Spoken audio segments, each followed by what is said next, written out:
de Trasnocho Cultural, inmediatamente acogió la idea, la posibilidad de tener aquí algunas conversaciones con cierta frecuencia, donde podamos tocar algunos de los temas de actualidad, de importancia para nuestro país. La verdad es que para nosotros, digamos, tenemos que agradecer a Trasnocho Cultural por su apoyo esta noche, a Circuito Éxitos, que también ha apoyado esta idea de conversaciones Pro Da Vinci, y por supuesto a todos ustedes que están aquí para esta primera conversación. Hemos logrado conformar un panel de lujo para conversar sobre uno de los temas quizás más calientes en la actualidad. El título de la conversación es la economía. La economía es una referencia a una frase utilizada en la campaña de Bill Clinton contra George Bush padre. Es la economía, estúpido. Fue una recomendación del asesor político de Bill Clinton, James Carville, para recordarle a Bill Clinton, originalmente, que debía concentrar su discurso en el tema económico. Y ciertamente, cuando uno revisa las encuestas, por una parte, pero también cuando uno llega a la casa en la noche y habla sobre el día a día, es evidente que la economía es el tema más importante en la actualidad. Nos acompañan hoy de la extrema izquierda para acá, sin connotaciones políticas de la extrema izquierda. Fíjense que para ustedes también es la extrema derecha. Bueno, ya veremos cómo se desarrolla la conversación. Lo bueno es que a mi derecha está Leonardo, Arturo, y a mi derecha. Aquí está el centro. Pero Richard Obuchi, economista, máster en políticas públicas de la Universidad de Chicago, profesor de IESA, consultor económico, con amplia experiencia en temas regulatorios, en temas de economía del sector público y, digamos, también con un trabajo en economía política importante, nos acompaña esta noche Leonardo Vera, doctor en economía, uno de los, digamos, economistas que trata el tema macroeconómico de forma más rigurosa, más detallada. Disfrutamos mucho también de una lista de recomendaciones, digamos, un email de recomendaciones entre colegas, y siempre está en el tope de la discusión, ¿no? Y la verdad que también para nosotros es muy importante tenerlo en esta conversación. Y bueno, Rubén Oliveros, graduado de la Universidad Central de Venezuela, consultor, pertenece a la firma Ecoanalítica, y también trata los temas macroeconómicos, y últimamente también se ha especializado en algo que parece paradójico, pero que todos los días amanecemos pensando en este país, que es qué va a pasar con el dólar, ¿no? La verdad, la idea es tener una conversación.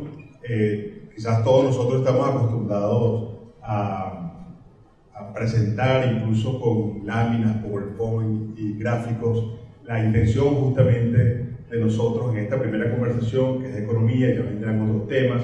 Por ahí tienen unas planillas donde pueden incluso sugerir sus recomendaciones de temas. La verdad es que la idea es tener una conversación, un diálogo distendido que vaya más allá de los titulares de prensa, de las declaraciones cortas, que necesariamente por cortas generalmente no hay de conversar, ¿no? de justificar incluso los argumentos que se plantean. Yo voy a comenzar con una pregunta para cada uno y luego entraremos en una dinámica de discusión.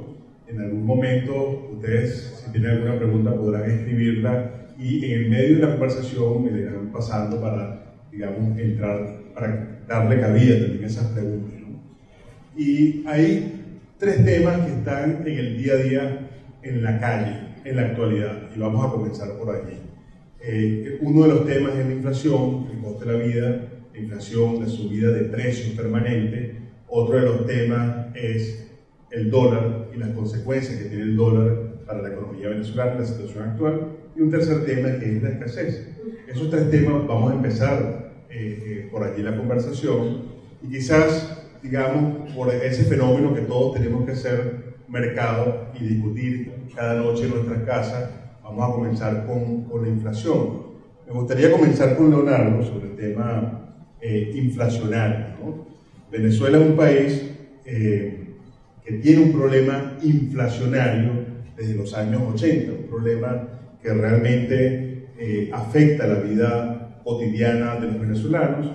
Los precios suben de forma continua, esa es la definición más básica de lo que es la inflación.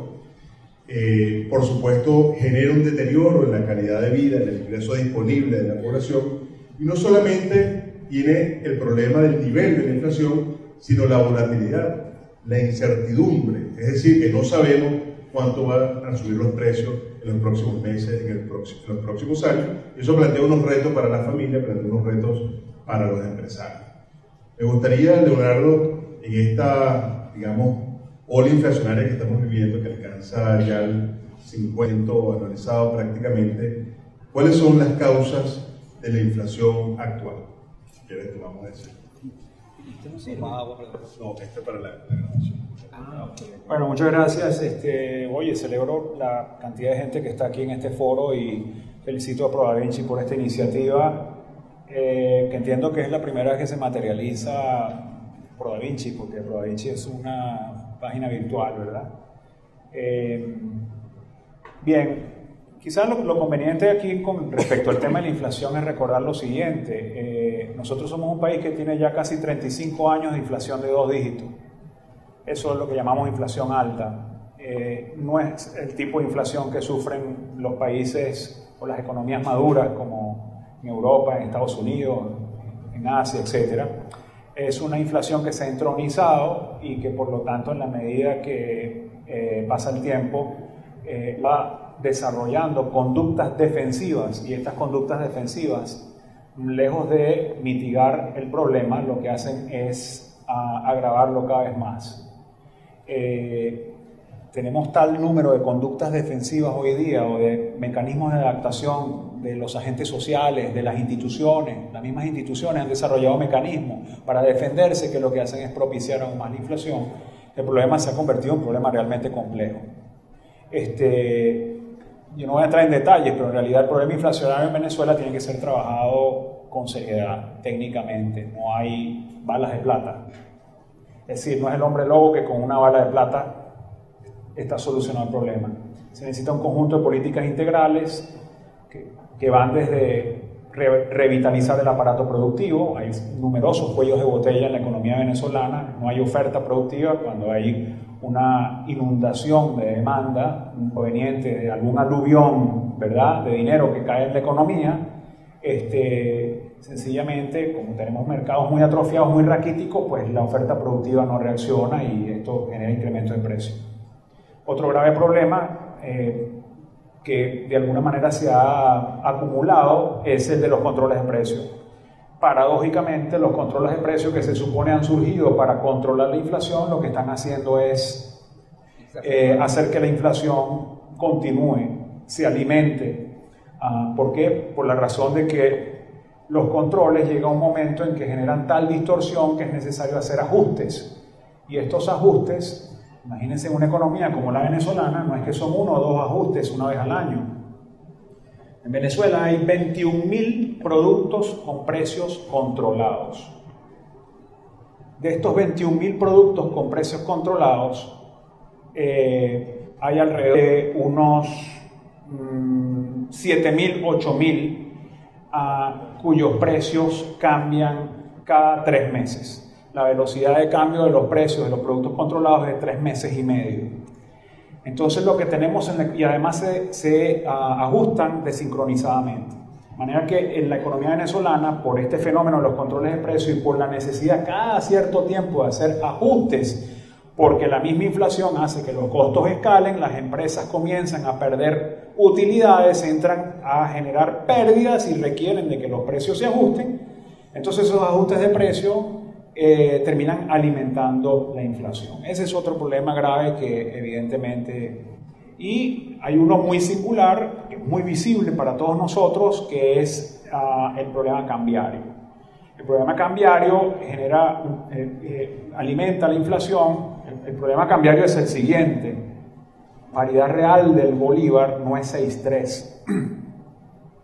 Es decir, 6.3 es un regalo y todo el mundo lo sabe. por lo tanto la demanda por dólares a 6.3 está exacerbada, es exacerbada.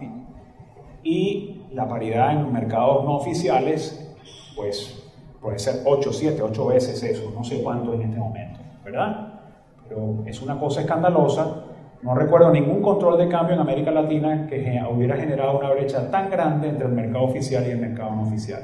¿Qué es lo que sucede? Esto genera expectativas. La gente dice, bueno, entonces, ¿cuál es el tipo de cambio real de esta economía? Si no es 6.3, tiene que ser mayor.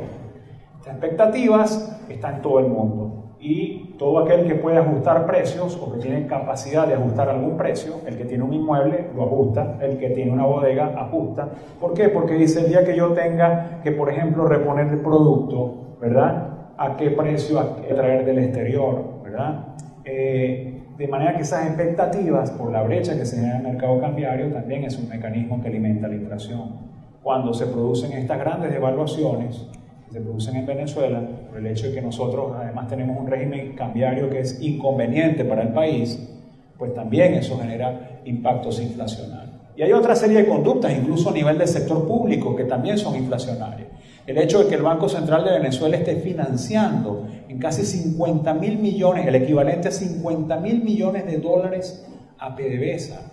Eso es dinero en circulación. Cuando llegan esos bolívares a PDVSA los pone en circulación a través del gasto que hace, porque PDVSA es una especie de agente fiscal también, y eso genera también un impacto sobre la demanda de bienes, un aparato productivo, como dije, que está contrañido. Obviamente eso genera nuevamente impacto sobre los precios. Vivimos en una economía en donde también el sector público ha desarrollado mecanismos para adaptarse a la inflación, que también son inflacionarios. La unidad tributaria.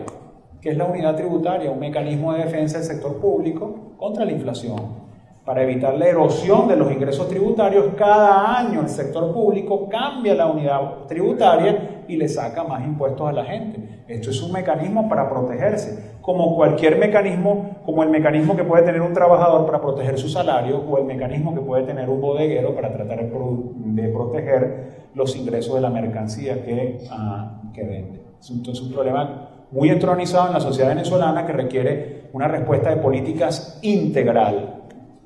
La inflación es uno de los problemas, como comenta Leonardo, que estamos sintiendo en el día a día hoy en Venezuela.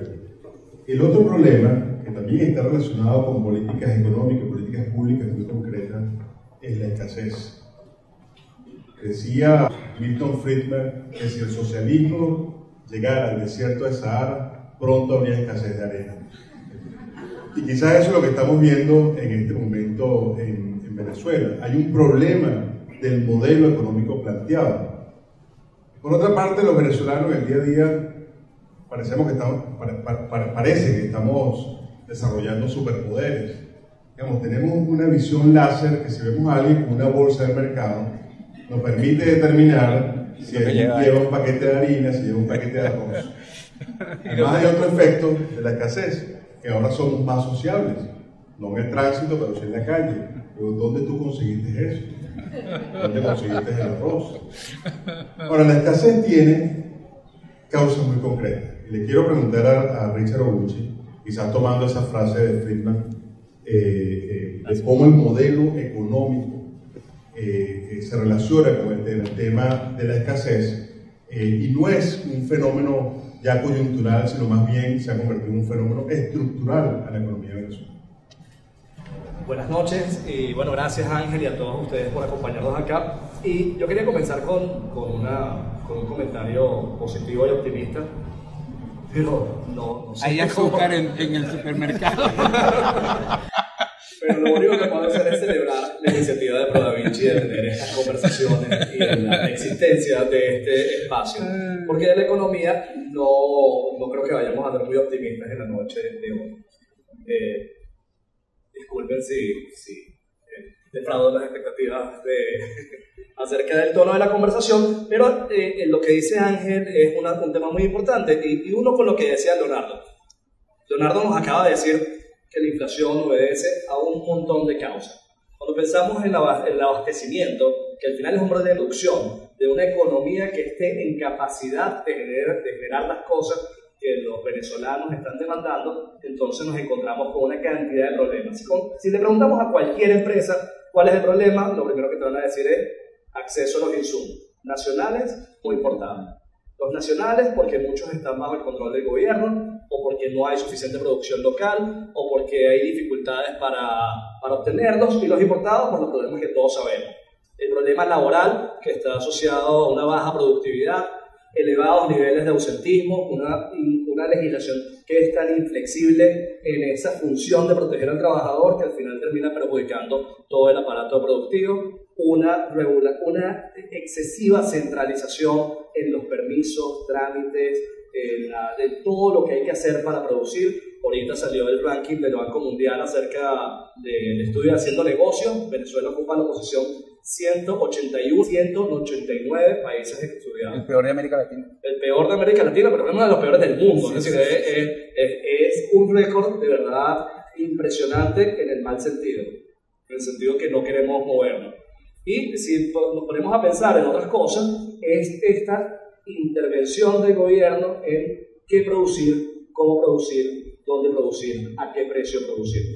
Y entonces cuando exploramos todos estos temas, lo que nos lleva es a la reflexión acerca de la naturaleza del modelo económico.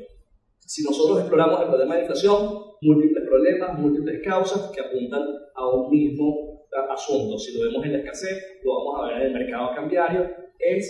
Yo diría que tres cosas fundamentales. Uno, un modelo, una orientación de las políticas públicas en el cual el tema político ha sido muy importante. Es decir, las iniciativas para mantenerse en el poder, y eso tenía una serie en el funcionamiento y en la orientación de nuestras políticas públicas.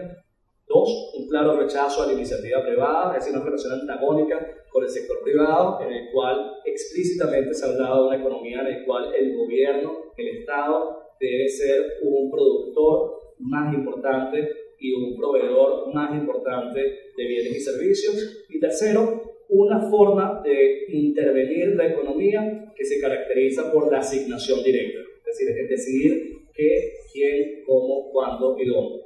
Eso es el problema de nuestras empresas públicas que se termina expresando en déficit en la producción, es el problema de Cadiz y es el problema de una serie de cosas. Y yo creo que lo que nosotros estamos viendo y lo que estamos observando es un problema que es difícil de etiquetar como un problema cambiario, o un problema de sustentabilidad fiscal, o un problema de alta inflación. Al final, lo que estamos viendo es un modelo que está mostrando síntomas de falta. Es decir, es un estrés que hay en la economía con una cantidad de distorsiones que se están acumulando y que repiten errores que hemos observado en el siglo XX, en otras economías que también siguieron este tipo de políticas públicas y llevaron al mismo tipo de consecuencias: alta inflación, alta escasez, problemas de déficit crónicos de mano de obra y un problema de funcionamiento global que pues va a tener una solución difícil. Una solución difícil porque ninguna medida individual que nosotros podamos proponer, decir en este momento, va a resolver el problema. Aquí no se trata de que el mercado cambiario se va a poder resolver con una devaluación o que el abastecimiento es un tema de ajustar el control de precios, sino de un conjunto de medidas que van a ser muy difíciles de adoptar precisamente porque van contra la esencia de lo que han sido las políticas públicas en los últimos 14 años en Venezuela. Sí. Hablando de oferta y demanda, recientemente se ha dicho que se ha declarado una guerra contra el dólar paralelo. Hay una guerra, digamos, oficial declarada contra el dólar paralelo, donde supuestamente la intención es reducir la brecha entre el tipo por cambio oficial y el dólar paralelo. Pero al final, aquí se trata, digamos, ningún precio puede bajar si no hay una mayor oferta disponible de dólares. Asdrúbal, le quiero preguntar a Asdrúbal concretamente, ¿qué está pasando con la disponibilidad de dólares en Venezuela?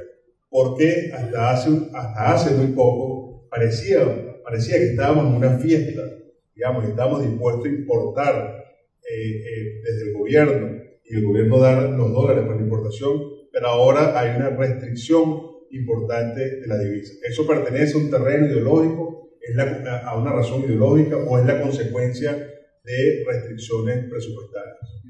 Sí, buenas noches, Ángel, gracias por la invitación. celebro este conversatorio, esta conversación de ProDaVinci acá. La verdad que es un espacio de intercambio de ideas, ¿no? Sobre todo porque, como tú dijiste, uno utiliza láminas y temas, presentaciones, cifras, ¿no? Incluso a veces conversar es hasta más difícil, ¿no? Yo te diría que para mí el tema cambiario tiene tres aristas hoy día, ¿no?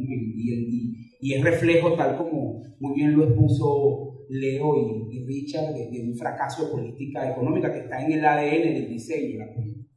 Pues, ¿cuáles son esas tres aristas que intentaré explicar acá brevemente? Bueno, en primer lugar, hay un problema del diseño de la política cambiaria, es decir, de lo que es el control de cambio, de lo que es la tasa de cambio, que como muy bien estableció Leonardo, es irreal a 6.30, y que además se trasciende al chavismo. Es decir, si ustedes revisan la historia de Venezuela en los últimos años, desde 1936, con el famoso artículo de Uslar de sembrar el petróleo, ya hay un debate sobre la tasa de cambio de Venezuela. O sea, hay un problema de qué tipo de cambio necesita el país para apuntalar desarrollo, y de lo que se ha escogido con todo lo que eso implica para terminar siendo lo que somos hoy, un país con un grave problema de monoproducción, monoexportador, sin desarrollo de otros sectores, claramente desnudo ante choques externos de un solo commodity, en este caso del petróleo. Y efectivamente, 6.30 no es la tasa que debería estar, ese es el primer elemento, el diseño de política. De hecho voy a hacer ahí unos breves comentarios. El segundo punto que tiene que ver con esto, bueno, en efecto, ese diseño de política viene aderezado por un problema de caja, de disponibilidad de divisas, que está asociado a lo que es hoy la industria medular que genera los dólares, que es PDVSA. Entonces eso no se observa. Sí, hay un problema de oferta y demanda, pero también hay problemas asociados a la industria petrolera que repercuten directamente en el tema cambiario.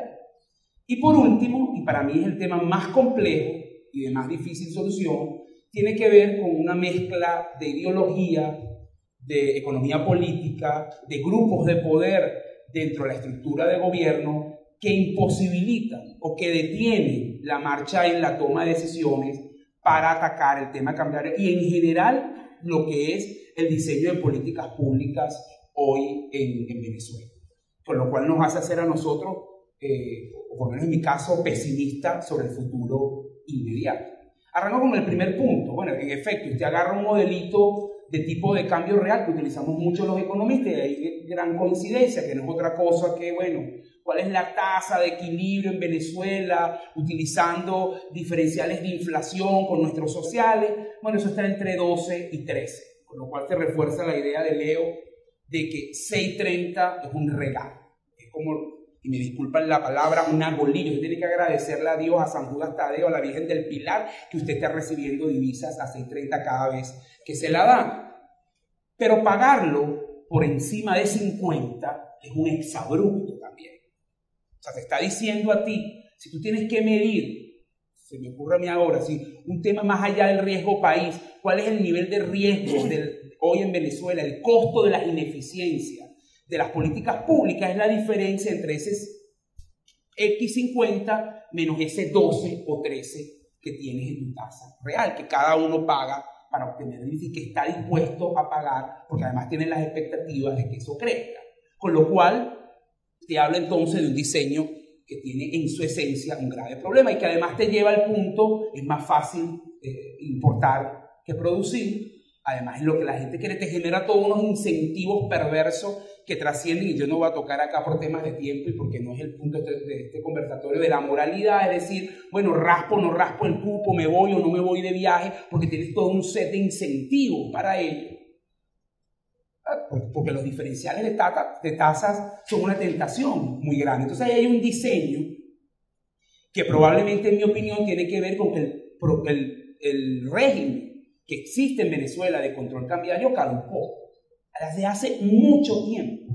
Ahora, ¿por qué ese régimen todavía se mantiene? Bueno, porque le da al gobierno dos grandes ventajas.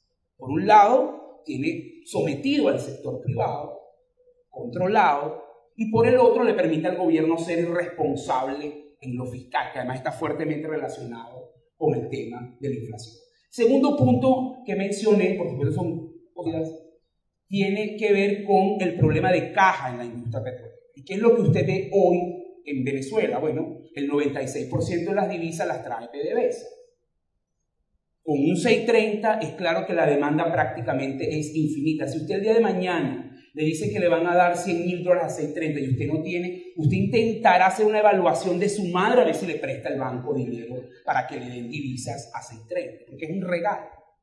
Entonces es infinito. No hay allí ni que el precio petrolero esté en 200, usted es capaz de contener un mecanismo de demanda creciente. Por eso el nivel en que han crecido las importaciones en Venezuela en los últimos años. Con tasas sobrevaluadas, esa es la consecuencia. Pero además, la propia PDVSA produce unos problemas de producción por el subsidio interno, por los convenios internacionales, Petrocaribe, Petroamérica, Cuba, China. Entonces todo eso merma producción. Entonces cuando hacemos el cálculo contra 2011, y fíjense que no estoy hablando de un año estelar de bonanza en Venezuela, 2008, 2006, no, 2011, que para allá era difícil, nosotros tenemos 440.000 barriles menos que le generan efectivo, que generan dólares al Estado. Son más de 15.000 millones de dólares porque el precio ha estado estable. Entonces, el problema de las divisas también es un problema de caja. Solamente que la demanda, estamos en el peor de los mundos, una demanda creciente, pero además incapacidad de generar oferta en el corto plazo. Ni queriendo. Entonces, tienes 15.000 millones de dólares menos y restringe. Y viene el tercer elemento que quiero mencionar acá, que para mí es bastante peligroso. No solamente que tú tienes menos disponibilidad de divisas, sino que en el contexto del modelo, quien quiere darse y finalmente se queda con esas divisas en mayor medida es el Estado, que viene avasallando y disminuyendo la participación del sector privado. Cuando se instaló el control de cambio, el Estado importaba menos de 15% del total. Hoy nosotros estimamos que va a estar importando 48% del total este año, prácticamente de tú a tú. Entonces, si además usted tiene menos divisas y tiene un actor que se apropia cada vez más de ellas, que no le importa que haya crisis, que no le importa que esté cayendo el ingreso, sino que además quiere avanzar, efectivamente hay un tema también del modelo. El modelo que tiene, bueno, el Estado tiene que estar, y ya lo mencionó Richard, no solamente en los temas productivos, sino también en los temas de cambiario. Y por último, para cerrar acá, ese Estado no es monolítico en su forma de pensar, es decir, hay diferentes grupos dentro de la estructura estatal que tienen decisiones de cómo atacar el problema cambiario y que además cada uno de esos grupos tiene algo de cuota de poder. ¿A qué te ha llevado esto? Bueno, que usted tiene una inacción total en el tema cambiario en estos últimos meses porque hay zancadillas, se boicotean, se frenan decisiones y entonces al final no se toma decisión. Y eso para mí complica aún más, porque fuese mucho más fácil, hasta para ser más radical, si tú tuvieras claramente el horizonte definido a dónde ir. Pero es que yo creo que no está definido, por lo menos en materia cambiaria, todavía en el Ejecutivo, qué hacer, porque hay diferentes visiones en ese particular. Hay un tema de política económica cuando los gobiernos tienen un problema de ingresos. Una de las vías que tiene para resolver el problema de ingresos es endeudarse. Digamos que lo pueden hacer internamente o internacionalmente. Hace poco amanecimos con la noticia de que Venezuela es el país con mayor riesgo país, es decir, tiene la deuda más costosa del mundo. Leonardo Vera escribió un artículo, lo publicamos en Pro Da Vinci, sobre estos esfuerzos que está haciendo el gobierno por captar dinero, particularmente en China. También hemos visto esfuerzos en Rusia, y se da la paradoja que internamente, digamos, hay como un consenso de que no hay posibilidad de default de esa deuda, es decir, no hay posibilidad en el corto plazo de que Venezuela deje de pagar esa deuda, pero sin embargo los precios del mercado internacional reflejan que hay un problema importante en cuanto a la capacidad de pago de Venezuela de esa deuda. ¿Cómo por una parte compaginar, Leonardo, esa aparente contradicción de una confianza de que efectivamente Venezuela honrará sus compromisos internacionales con el hecho de que tenemos la deuda más costosa del mundo, digo, para el gobierno venezolano? Bueno, esos indicadores de riesgo país básicamente lo que reflejan es la capacidad que tiene el país de repagar. Cuando digo el país, en realidad hay que ser más específico. En realidad la capacidad que tiene el Estado o el gobierno de repagar aquellos títulos de deuda que emitió años atrás, pues. Y se alimenta esta percepción, porque eso es una percepción, ¿verdad? El riesgo país, no solamente de los datos económicos que periódicamente publica, vamos a decir, las instituciones del Estado, sino también se alimenta del clima que perciben, ¿verdad? Estos agentes que en los mercados secundarios con los títulos de deuda, el clima que ellos perciben con respecto al acontecer económico, ¿verdad? En el caso de la economía venezolana, ¿qué clima ellos perciben? Bueno, primero es una economía que tiene un control de cambio, es decir, no hay libre convertibilidad de la moneda, por lo tanto no es fácil conseguir divisas, pero además hoy día es mucho más difícil conseguirla que hace 2 años o 3 años atrás, por todo el tema cambiario que aquí ha venido exponiendo muy bien Asdrúbal. Encima de eso, entonces, está el tema de la inacción. La inacción que comentaba Asdrúbal quiere decir que tampoco el país tiene un rumbo claro. Es decir, hay una nueva dirigencia política, o aparentemente nuevos dirigentes políticos tratando de descifrar un rumbo y no han realmente trazado con claridad cuál es el rumbo. Y esa no es la solución del problema. La solución del problema es mucho más fundamental. Es un tema de diseño de políticas y, repito, es un tema que le compete obviamente a la gente que sabe de esto. Es decir, este es un problema, como es una economía que está enferma, es un problema que es para los especialistas, pues. Y en ese sentido también soy pesimista con relación. Y bueno, la gente que está metida en los mercados financieros internacionales hacen este mismo análisis que nosotros estamos haciendo aquí y sacan sus conclusiones. Y cuando sacan sus conclusiones dicen, bueno, entonces no conviene comprar deuda venezolana, solo aquellos que son muy amantes al riesgo compran deuda venezolana, y eso es lo que explica por qué entonces la brecha que se forma entre, o eso que llaman el spread soberano, la brecha que se forma entre la cotización de la deuda venezolana y la deuda de otros países es muy grande. Es decir, Venezuela es una deuda muy cara. Si Venezuela tuviera que emitir títulos de deuda, de hecho Venezuela no está emitiendo deuda externa, a pesar de que necesita dólares. Cualquier país que necesita dólares en un momento apremiante dice, bueno, vamos a pedir prestado los dólares. Venezuela no consigue prestado los dólares. No podría salir a los mercados porque sería salir con unas tasas de interés que tendría que pagarles a estos tenedores escandalosas. Y probablemente los tenedores de deuda tampoco estarían interesados en comprarla. Vamos a decir que por ese lado a Venezuela no le quedan muchas alternativas para conseguir dólares. Además, esta crisis de dólares, no lo dijo Asdrúbal, pero es bueno decirlo, estoy seguro que él va a coincidir con esto. Esta crisis no es una crisis coyuntural, esto es una crisis estructural e institucional, porque las causas son estructurales e institucionales. Las causas de la crisis de dólares, ¿verdad?, de por qué no hay divisas, no es porque el precio del petróleo ha caído. No es una causa coyuntural, no es cíclico, no es transitorio. El precio del petróleo todavía está alto. De hecho, es paradójico que con precios del petróleo tan altos Venezuela tenga una crisis de dólares, de medios de pago. La crisis de dólares está en otras partes. La crisis de dólares está en el hecho de que hay despilfarro. La crisis de dólares está en el hecho de que no estamos facturando de cada $10 de barriles petroleros que estamos enviando al exterior, solo estamos facturando 8 de $10, estamos perdiendo $2 por cada $10 de barril que estamos exportando. Está ocurriendo esta crisis también porque el Banco Central ya no recibe las reservas internacionales que recibía antaño y por lo tanto no puede alimentar el mercado cambiario, porque en el 2005 se hizo una reforma a la ley del Banco Central, que el Banco Central aceptó, ¿verdad?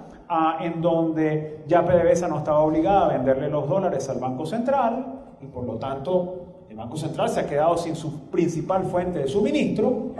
La crisis también está por el hecho de que nos hemos convertido en un país importador. Cada vez importamos más también en parte porque este problema de la sobrevaluación, porque es más barato importar que producirlo adentro. Cuando tenemos tipo de cambio a 6.3, ¿verdad? Nadie puede salir a 6.3 a exportar a los mercados internacionales, por eso perdimos todos los mercados donde exportábamos productos no tradicionales, lo hemos perdido. De hecho, denunciamos el acuerdo de la Comunidad Andina, nos salimos de la Comunidad Andina, que era el mejor mercado que teníamos, y por eso las exportaciones no tradicionales se han desplomado, las importaciones se han ido al cielo. Entonces todo esto son problemas estructurales, son problemas que no se resuelven de la noche a la mañana, son problemas en los que tenemos que pensar hoy para tratar de irlos resolviendo poco a poco en unos años. De manera que el panorama que tenemos no es nada fácil, y de hecho yo soy de los que he dicho abiertamente de que Venezuela, si bien es cierto su deuda pública no está en default, ¿verdad? El sector privado venezolano está haciendo un default, porque el sector privado venezolano que importa o que tiene deudas con proveedores no está pagando a tiempo. Por lo tanto, ya eso genera problemas en los mercados internacionales, y eso en parte explica también por qué no están llegando las mercancías a Venezuela, porque las líneas de crédito también se han interrumpido, ¿verdad? Y los proveedores no quieren despachar a Venezuela, y en ese caso es el sector público quien tiene que irse encargando de las importaciones. De manera que todo este tema de por qué somos percibidos como un país riesgoso tiene sustento. Es decir, antes podía ser un tema político, antes se decía, bueno, es que la situación política está enredada, hay elecciones, no sé qué cosa. Hoy día es un problema de los fundamentos económicos, ¿verdad? Hay graves problemas en los fundamentos económicos de la economía venezolana que explican por qué estamos siendo muy mal percibidos en los mercados internacionales. La intervención de Leonardo me lleva a tomar un tema que hasta ahora no ha sido centro de la discusión, y es la relación entre la política y la economía. Durante el periodo de Chávez, la política económica estuvo signada por los ciclos electorales. Nicolás Maduro gana un proceso electoral en buena medida por la herencia política que le deja el presidente Hugo Chávez, pero también el presidente Hugo Chávez le deja una herencia económica.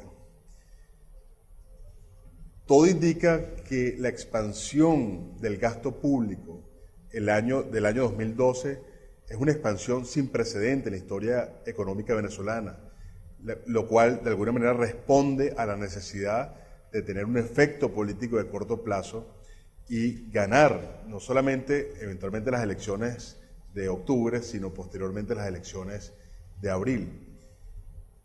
Para Richard Obuchi le quisiera preguntar, tenemos unas elecciones pronto, el 8 de diciembre. Seguimos por una parte signados. Esta inacción de la que hemos estado hablando se corresponde al hecho de que viene una elección pronto. Podemos ver definiciones de política económica luego del 8 de diciembre.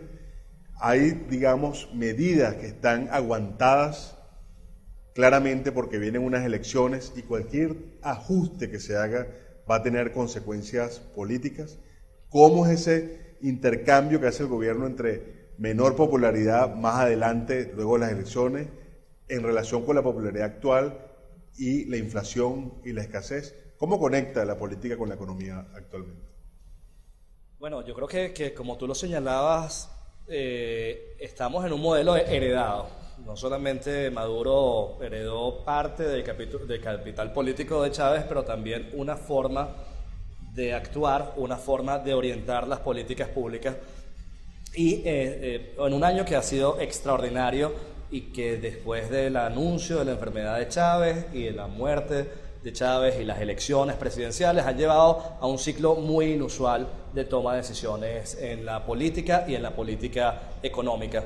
Que hablar de política económica y hablar de política en Venezuela es más o menos lo mismo. Es decir, acá las decisiones de economía son decisiones fundamentalmente de política. Yo creo que eso ha sido muy evidente en la orientación muy de corto plazo que ha tenido el gobierno en todos estos años y que se evidencia de forma muy clara en lo que pasó en el año 2011 y en el año 2012, en donde se produjo una expansión extraordinaria del gasto fiscal, sin precedentes en Venezuela, pero yo estoy bastante seguro de que este es el mayor déficit fiscal que ha incurrido un país en América Latina en un año de elecciones. Es decir, es el compromiso irresponsable e irrestricto de comprometer los recursos para la elección. Es decir, era indispensable ganar, era indispensable hacer lo que fuese necesario, y pasan cosas como la misión vivienda, que el año pasado vimos todas esas grúas, todo ese nivel de actividad, y que hoy, este año, es evidente que es simplemente imposible que se pueda continuar el ritmo de construcción que se está viendo en la parte de vivienda, o en la suspensión de las grandes obras de infraestructura, o una cantidad de cosas, pero que generaron importantísimas distorsiones económicas que, aunada a la falta de acción, llevan a decisiones difíciles. ¿Y esto por qué? Si nosotros, en la investigación de opinión pública, por ejemplo, si ustedes preguntan ¿cuál ha sido la medida económica más importante que ha tomado el presidente Maduro en los últimos 6-7 meses? Va a decir la devaluación. Si preguntan cuál es el impacto de la devaluación en el bolsillo, 80% del país dice pésimo, es decir, me dejó más pobre, me dejó mal. Las devaluaciones tienen un problema muy importante, por ejemplo, que es como una gran señal de coordinación de expectativas. Tú puedes estar comprando dólares o puedes no estar comprando dólares, puedes ser un importador o puedes ser una persona común, pero cuando el gobierno devalúa en las condiciones en que se ha manejado la política económica, suena a que las cosas están mal, suena a que va a haber escasez, suena a que va a haber un incremento de la inflación. La gente sale, si pueden, a comprar cosas, se van a las tiendas de electrodomésticos y hacen ese tipo de cosas, y el gobierno sencillamente ha optado por decir que no devalúa, entonces hace mecanismos alternativos para disfrazar la devaluación, y va a las subastas y ese tipo de cosas, pero al final se está devaluando y todos lo sabemos. Y eso significa un gran miedo a la toma de decisiones y un gran descalabro en el proceso de toma de decisiones de la política económica, por el miedo que eso significa de que eso tenga impacto político. Nosotros evaluamos con series de popularidad y series de gestión, y mucha gente lo ha hecho, de investigación de opinión pública, de encuestas, y al final hay una clara correlación, más o menos 50-60% de la variación en popularidad, aprobación de gestión del gobierno está asociada a variables económicas, a la escasez, a la liquidez, a los niveles de inflación, al poder adquisitivo. Y en esas condiciones, al final, es obvio que el gobierno no ha logrado recuperar popularidad, y teme que las decisiones los lleven a eso. Pero decisiones puntuales, decisiones que en este momento necesariamente son, para que sean sustantivas, van a tener que ser un poco dramáticas y difíciles. Y en este sentido, pareciera que es más fácil postergar y es más fácil manejarlo comunicacionalmente, que es una forma muy mala de manejar los problemas económicos. Entonces se declara una guerra económica, se trata de desplazar la responsabilidad a un sector, y con la expectativa de que esto más adelante sea más fácil de resolverlo, cuando obviamente no va a ser más sencillo de resolver. Hablemos de posibles narrativas hacia adelante en cuanto a opciones de política económica, soluciones. Hay una palabra que los economistas utilizan mucho, ajustes, que tiene que ver con la posibilidad de desanudar tensiones, restablecer equilibrios. Muchos hablan de que la economía está para un ajuste económico. ¿Qué opciones de política económica tiene el gobierno concretamente después del 8 de diciembre? Asumiendo que después del 8 de diciembre se tomarán decisiones. ¿Qué significa un ajuste económico? ¿Puede, con un cambio en política económica, esta economía entrar en un proceso de crecimiento económico y baja inflación? ¿Qué haría falta para eso?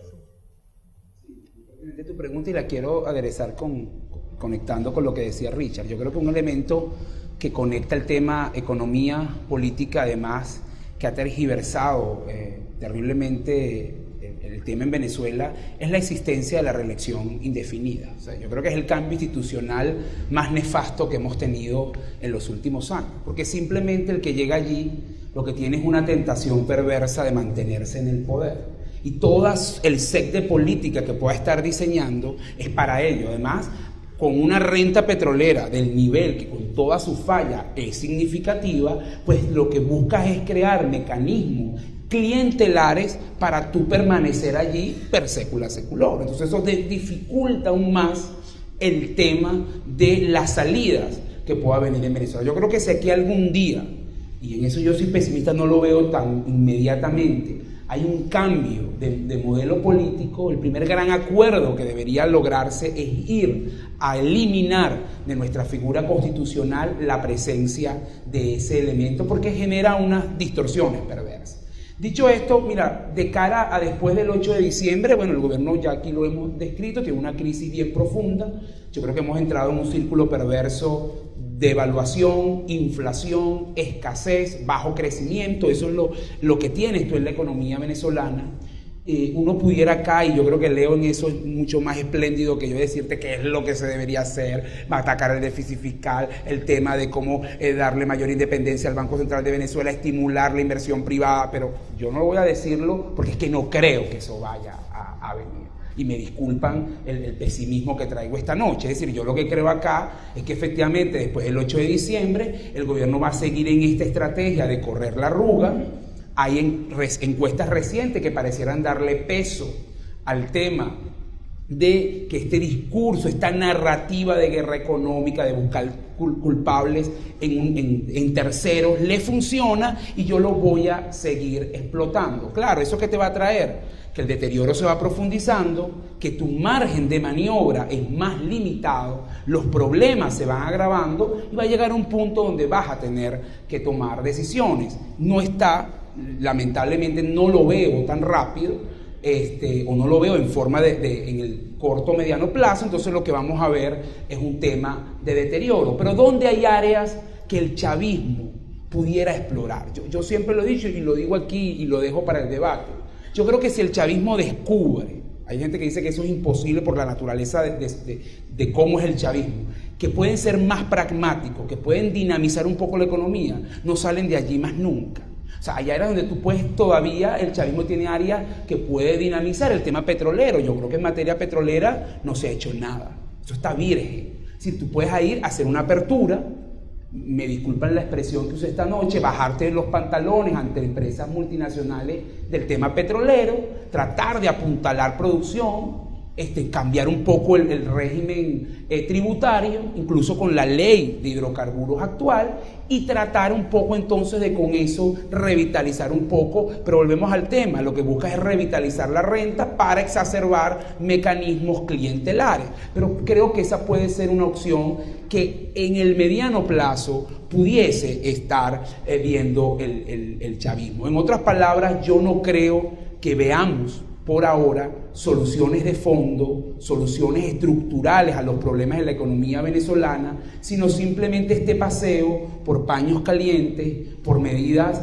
digamos, que van a fluctuar entre, como dice Leonardo, atacar un problema puntual. Bueno, vamos a permitir la importación de velas porque viene Semana Santa, o de disfraces porque vienen los carnavales y los niñitos tienen que disfrazarse de la Mujer Maravilla y no puede pasar eso, ¿verdad? Ese tipo de cosas, pero no vas a ver un tema de un cambio en la política económica que tú puedas decir Venezuela puede enrumbarse. Si ellos tomasen esa decisión, creo que hay margen de maniobra para salir. Yo creo que Venezuela no está en la posición de 1989 y para mí es un punto a lo mejor de divergencia con algunos otros colegas que dicen que estamos tan mal como en ese momento. Yo no creo que estemos allí, pero efectivamente cada vez que pasa el tiempo el margen de maniobra se va acortando. Y cierro con una anécdota de Moisés Naí. Moisés Naí comentaba en un foro que tuvo en el IES hace algunos meses que los políticos no escogen hacer políticas de choque o políticas graduales. Todo político quiere hacer políticas graduales, porque efectivamente nadie quiere asumir los costos que implica una política de choque. El problema es que llega un punto en que no hay otra opción, tienes que hacer política de choque. Yo creo que hoy si el chavismo decidiera, mire, si cae un meteorito y le cambia el cerebro a los que están allí, ¿verdad? Un tema de trasplante, así como los usurpadores de cuerpo. Bueno, y el chavismo decidiera, lo inocula, decidiera hacer un cambio en la política económica, tiene algo de margen de maniobra. Eso no quiere decir, no me malinterpreten, que no va a haber costos y que no va a haber traumas, pero hay algo de margen. El detalle es que con el paso del tiempo eso se va recortando y va a llegar a un punto que efectivamente va a ser mucho más difícil, con problemas asociados a temas sociales y de otra magnitud, temas institucionales, porque lamentablemente, a diferencia de los seres humanos, los países no tocan fondo. Siempre pueden estar peor. Leonardo, el economista Rudyard Darbush decía que los economistas se equivocan 2 veces. Primero, creen que la crisis va a llegar antes de lo que realmente llega, y después creen que la crisis va a ser menos grave de lo que realmente es. Estamos en una situación donde, aunque no hay una definición técnica de crisis, ya escuchamos en los medios la palabra crisis económica, ya escuchamos en el lenguaje cotidiano de los venezolanos la palabra crisis, y ciertamente creo que hay un consenso claro, por lo menos en esta conversación, de que hace falta una serie de medidas de cambio en materia de política económica. Tú has estudiado a profundidad cómo los países pueden salir de estos nudos cambiarios como el que está metido Venezuela. Esto no es la primera vez que pasa, ni siquiera en Venezuela. Esto ha pasado en otras partes del mundo. No estamos cometiendo errores nuevos. Estos errores ya se han cometido. Y creo que sería útil entender cuáles son las opciones de política que tiene el gobierno. Si alguien te preguntara en este momento, bueno, ¿cómo se desmonta un control cambiario y qué consecuencias tiene eso en el corto plazo y en el mediano y largo plazo?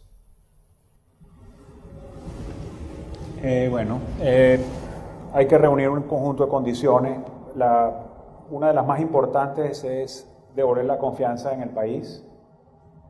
Esto no se logra con buenas declaraciones, esto se logra con el ejemplo, y se logra además en la medida en que uno consistentemente va desarrollando políticas para desarrollar la confianza. Es decir, en Venezuela no solamente no hay confianza en la economía, sino es que no hay confianza en la moneda.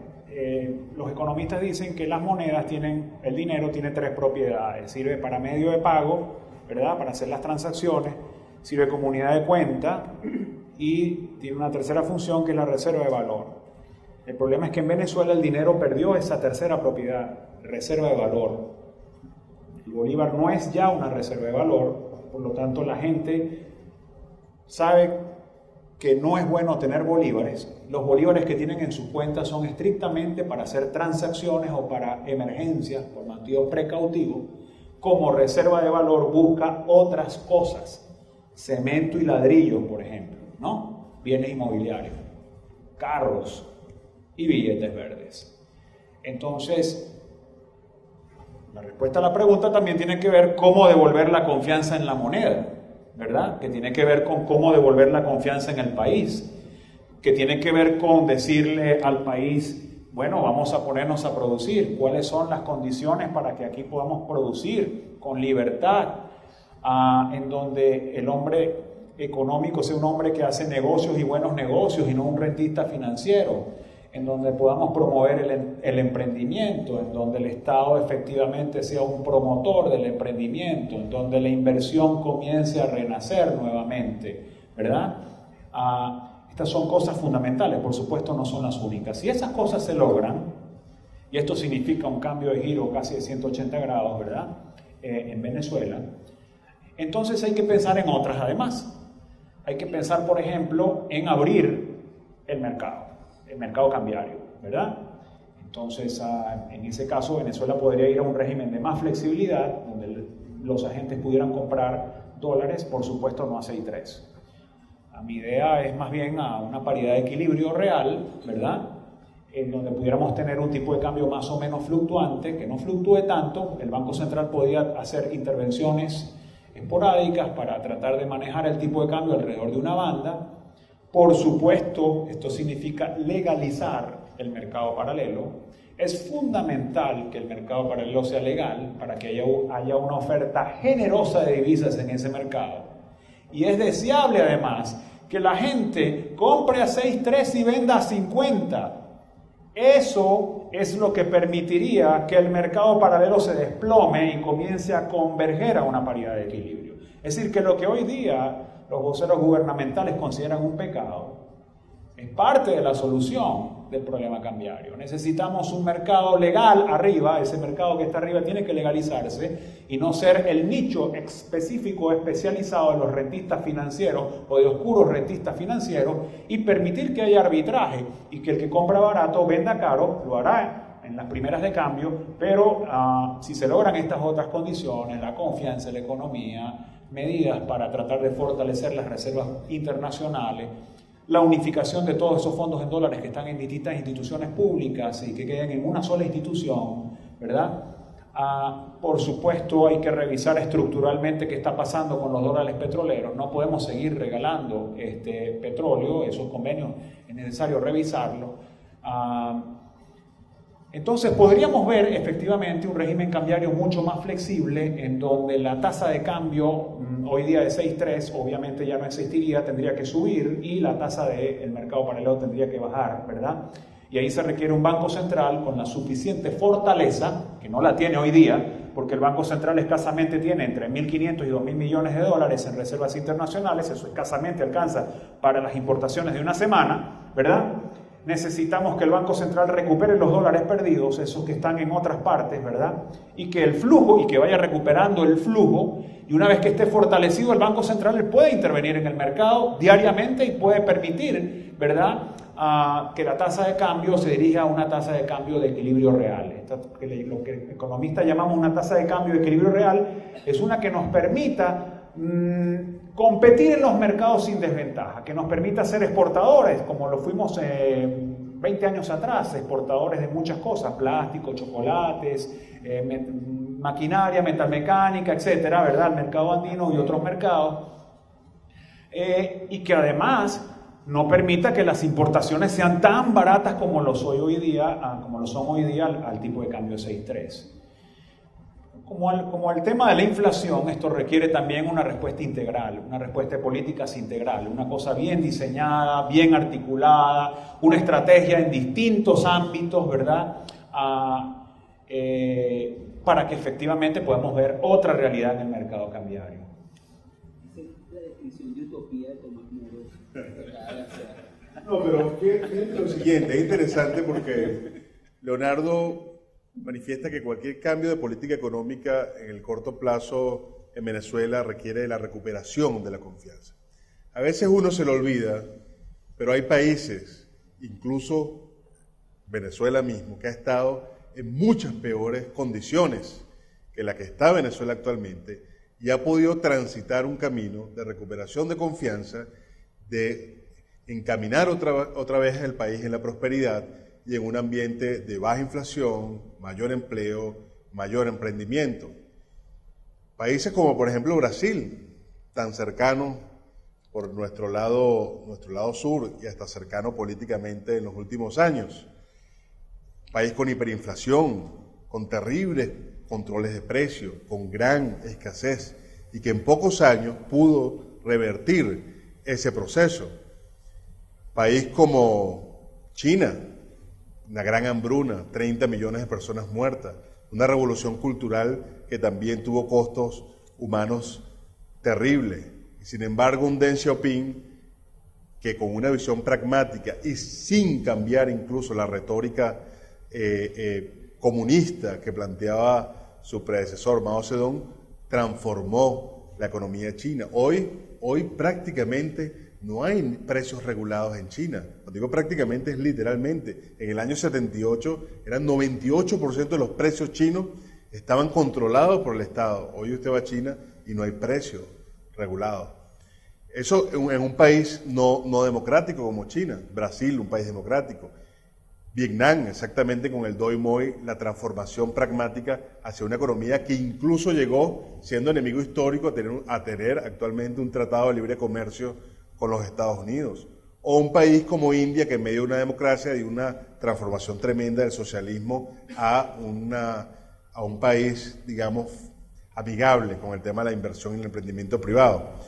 Yo le preguntaría a Richard, ¿cuáles son las características de ejemplos tan disímiles en términos políticos para realmente generar las condiciones que permiten decir hay confianza para la inversión, para que llegue la inversión extranjera, para que llegue la inversión nacional, pequeña, grande y mediana? Mira, fíjate, en el siglo pasado hubo cantidad de países que estuvieron bajo economías que se pueden denominar bajo el socialismo clásico, ¿no? Más o menos en los años 70, un tercio de la población mundial vivía bajo regímenes económicos que se denominaron y que conducían sus políticas económicas en lo que se denominó socialismo o comunismo. Y en la actualidad es mucho menos del 1% de la población mundial que se encuentra en esa situación. O sea, el cambio que ha habido en el mundo de un sistema en el cual predominaba el gobierno como planificador central, como tomador de las decisiones, en el cual se sustituía la propiedad privada por propiedad estatal y en la cual había hegemonía del poder político, se ha alterado de forma sustantiva. Y hay gran cantidad de investigación que se hizo en los años 90, después de la caída del muro de Berlín y todo eso, acerca de cómo fueron los procesos de transición de esas economías que estaban caracterizadas por esta grandísima intervención del gobierno que generó consecuencias similares a las que estamos viendo en Venezuela, es decir, una economía caracterizada por la escasez, por alta inflación, por múltiples distorsiones, por el problema de que los precios no te indican nada, es decir, los precios relativos no funcionan, unas cosas son caras, otras son baratas, entonces la gasolina no cuesta nada, pero el agua cuesta un montón, y todo ese tipo de cosas tenían unas consecuencias. Y en los procesos de cambio, al final lo que se encontraron como con dos patrones. Uno, el proceso de lo que en esa literatura se denomina reforma. Y la reforma es típicamente cuando empieza a colapsar el sistema, cuando se empiezan a ver estas señales de fatiga. Y la reforma, ¿a qué se parece? A decir que el problema no es el sistema, sino cómo se ha aplicado. Es las personas, es que no fiscalizamos lo suficiente, es que nos faltó disciplina, es que hay que exacerbar los controles. Y es lo que algunos autores denominan con sorna el perfeccionamiento del control. El problema no es el control, el problema es que hemos fallado en controlar lo suficiente. Típicamente después está la creación, dicen, bueno, es que tenemos que reordenar el proceso.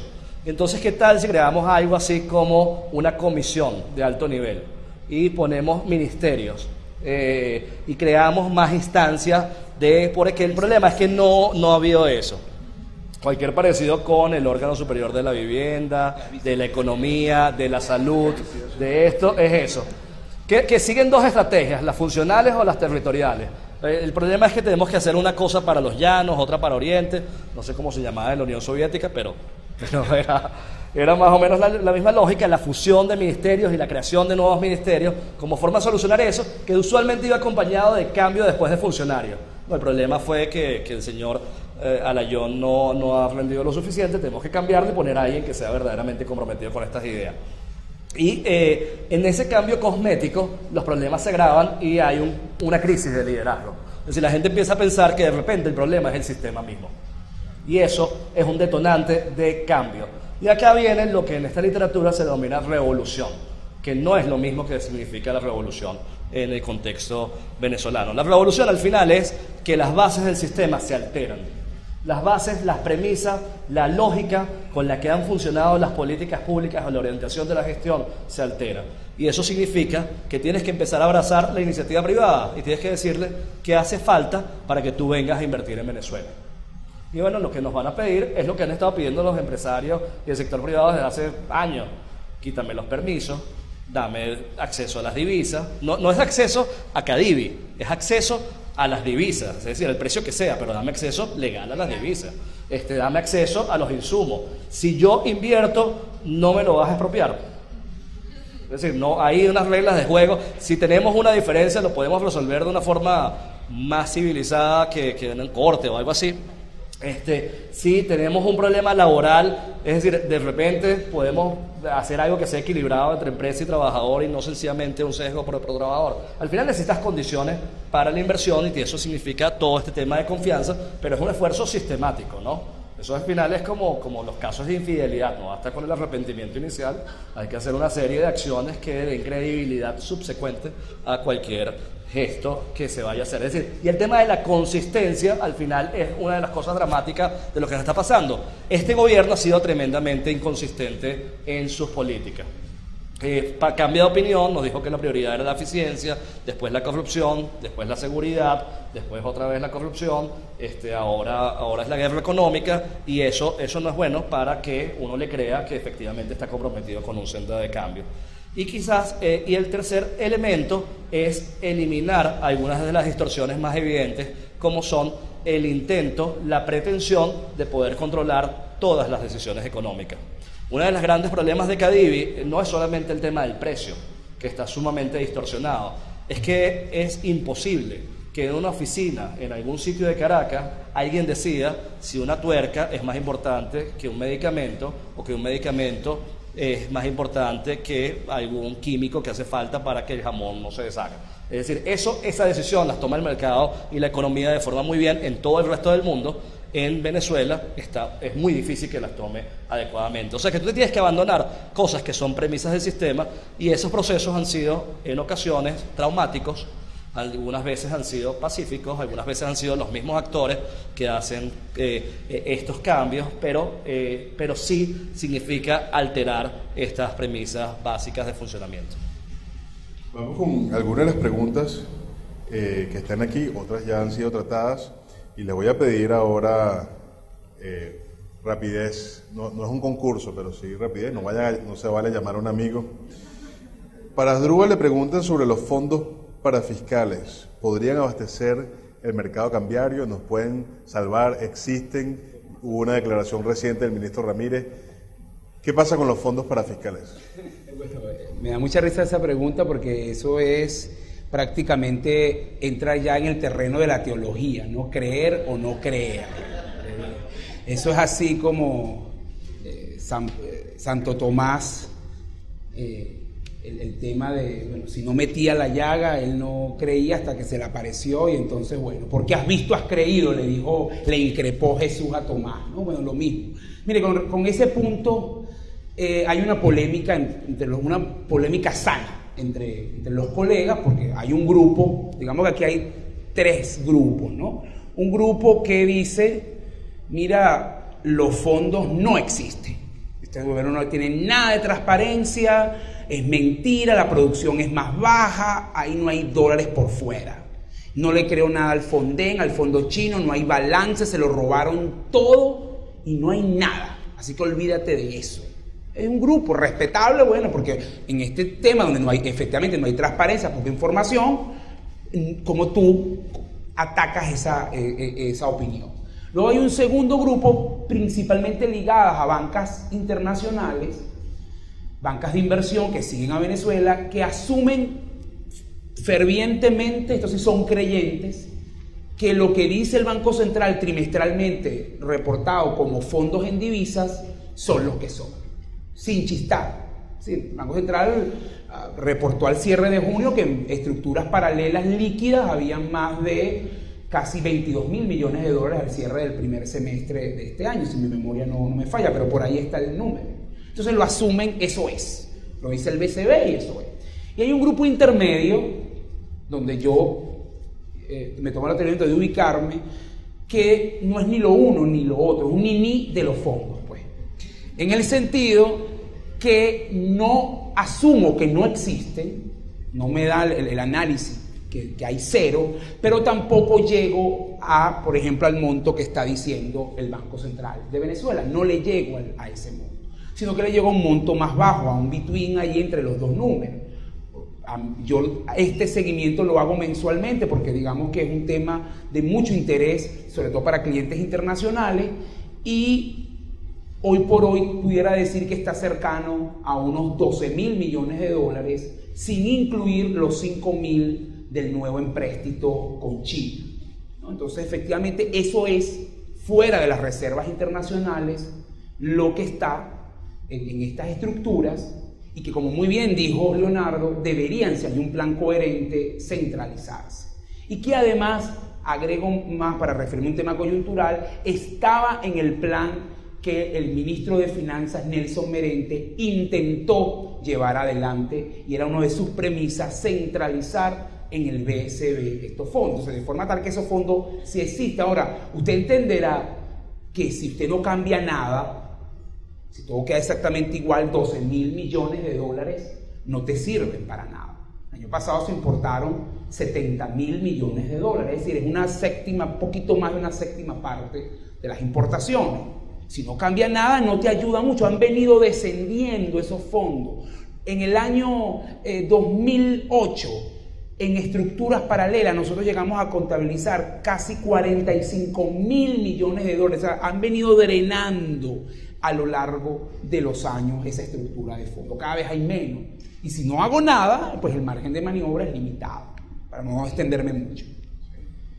Para Leonardo Vera le preguntan hasta qué punto hay un componente inercial en la inflación, hasta qué punto es un determinante, como sostiene el ministro Jordán. Quizá valga la pena aclarar qué es un componente inercial en la inflación. Sí, esa pregunta es muy técnica.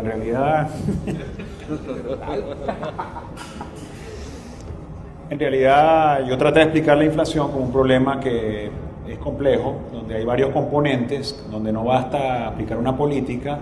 Y dije algo así como que, además, dado que la inflación ha sido tan larga, crónica, entronizada en la sociedad venezolana, se han desarrollado unos mecanismos de adaptación en donde cada quien trata de protegerse. Ese sentido de proteger el valor del dinero, el valor de la propiedad, el valor de la riqueza a través de conductas defensivas, ¿verdad? Es lo que genera ese fenómeno que quien escribió debe ser un economista, que llamamos inercia inflacionaria, ¿no? Para eso hay que diseñar también un conjunto de políticas para atacar ese problema de la inercia inflacionaria. Sí, Venezuela, yo no es que lo creo, es que lo hemos comprobado, hemos hecho estudios estadísticos sobre esto y efectivamente se ha comprobado que, y además esto no es nada sorprendente, que el grado de inercia inflacionaria en Venezuela, el nivel de persistencia de la inflación es muy elevado. Cuando la inflación es persistente, o tiene un componente de persistencia muy grande, no es fácil atacarlo con las recetas que tradicionalmente los economistas nosotros señalamos en los medios de comunicación, que no, recorta el gasto público y no emitas más dinero y ya está, se acabó. Lamentablemente, cuando hay persistencia inflacionaria, eso no basta. Entonces, el set de políticas tiene que ser un poco más complejo, más voluminoso, más integral. Me parece la respuesta corta. Yo la pregunta que le tengo aquí a Richard Bucci, hablando del tema de escasez, inflación, ¿se acercan las condiciones o hay un conjunto de factores que pueden hacer prever o generar un estallido social, un conflicto social?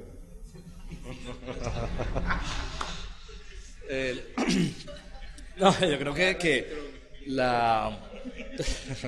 Si puedes precisar la fecha, sería bueno. No sé, pero va a comenzar en Guarena. Mira, fíjense que una vez yo tuve que estudiar un poco el tema de crisis eléctrica en varios países de América Latina, y los países que cometieron reformas estructurales en su sistema, en el sector eléctrico, quiero decir, fue finalmente cuando se fue la luz, es decir, cuando ya no había, es decir, cuando ya no iban a prender y no había luz, entonces decían, bueno, vamos a cambiar, vamos a aumentar las tarifas, vamos inversión y todo ese tipo de cosas, ¿no?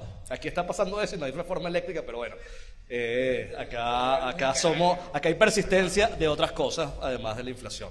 El tema de qué significa una situación de crisis en el país es una pregunta difícil, porque si a mí hace un año me hubiesen dicho que íbamos a estar con una inflación de 50% en los últimos 12 meses, 8 meses con una escasez de 20%, tasas de interés reales negativas, reservas internacionales líquidas que están en 2.000 millones de dólares, que el tipo de cambio del mercado alternativo, que ese está 10 veces por encima del tipo de cambio oficial, y que íbamos a llegar a diciembre así, yo hubiese dicho que eso era una crisis, ¿no?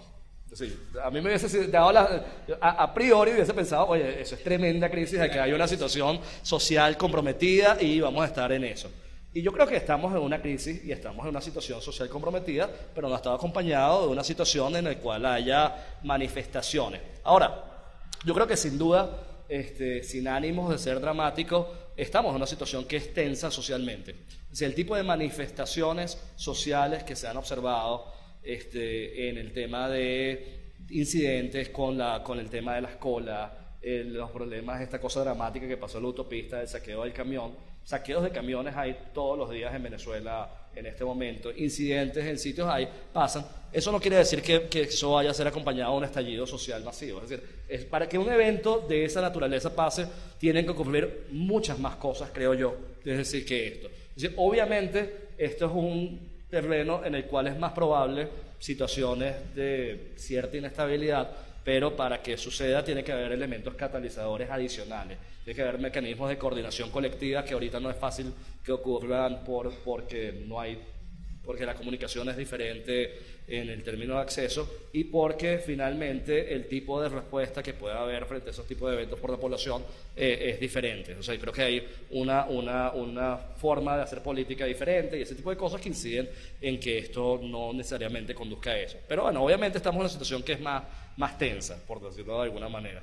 Por cierto, yo estoy un poquito preocupado de estos mensajes y la asociación que esto tiene con los economistas en este momento, esta asociación negativa de andar hablando de estos mensajes ahorita.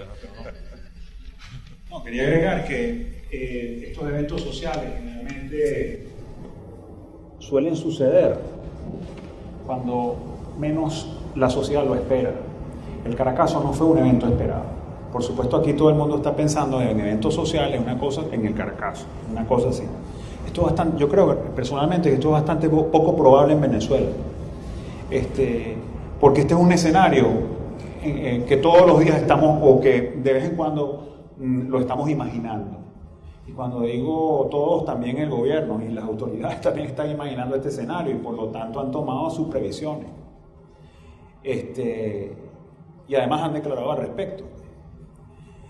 Es decir, que yo creo que no hay las condiciones en donde un sector de la población sorpresivamente, ¿verdad?, se manifiesta en forma colectiva su descontento y genera unos síntomas de inestabilidad tales que terminan haciendo temblar el piso de quien está en las labores de liderar políticamente al país, ¿no?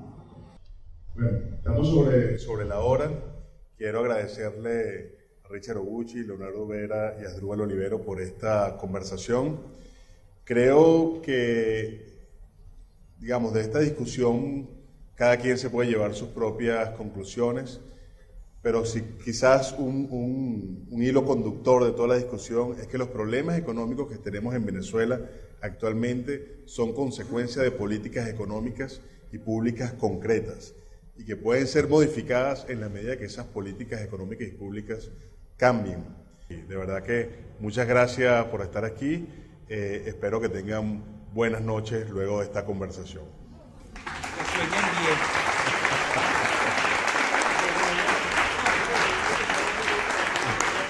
Pero terminó.